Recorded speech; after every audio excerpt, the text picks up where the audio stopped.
Tähendab, mina olen nüüd kuskil 10 aastat on olnud vahet. Ja nüüd on nagu uus kogemus sellega, et eesti keelega praktiliselt ei olegi midagi peale hakata.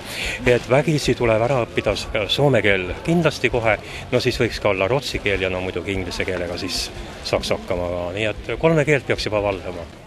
Mikä hinta maksaa? Hinta 4 € tykistä. No sit ostetaan. Kuljettamaan pitkä varjo. Ei ole. Meillä on bussi. Otan tämän. Monivuotinen, okei. Mikä se nimi on? Pyvilill. Niin, eli Lilja jo kulje. Jaha, Joo, kyllä. aika hauska näköinen. Täna on juba lõuna, kaasas oli kuskil 50 sigulat ja läbi. Niivõrd populaarne on soomlaste hulgas. 4 € jo. Kiitoksia.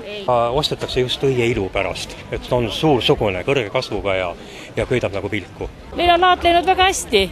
Meil on tulbid, meil on moosesed. See on üks uuema aja taim, ta on nagu taime ja põõsa vahepealne.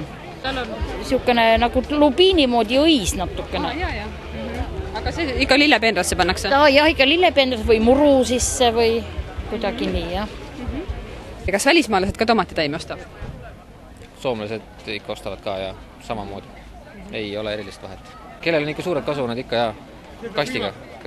Ja tullakse isegi väga tihti mõne kindla sordi peale, et ma tean, et üks sort, mida ta kasvatabki sellepärast, et seda eelmistel aastatel hästi palju küsiti ja nüüd see aasta vist kasvatab. Ja mis sort see on? See on staccato, see on seal tagapool. Ja mis teil tomatitaimed maksavad? 80 senti on? Jah, 80 senti taim. Et läheb, aga iga aasta on läinud, et järjekord ja 2 inimest on vaja. Nüüd ma müün nagu üksi, aga saab puhata siin vahepeal.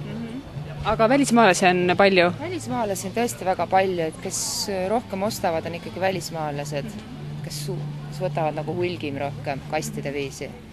Ja kas teil on plaanis veel mõnele laadale minna see suvi? No kõik laadad tuleb läbi käia, ikkagi suuremad laadad ja väiksemad laadad, et Jäned on nüüd järgmine, pluss Tallinnas, Keila ja Saku ja igasugused laatasi on ju praegu. Et igale poole kavatsete minna? Igale poole, pluss veel turul on ka müüa Pärnu turul, et kui kaup on, siis tuleb igal pool turustada nii palju kui võimalik.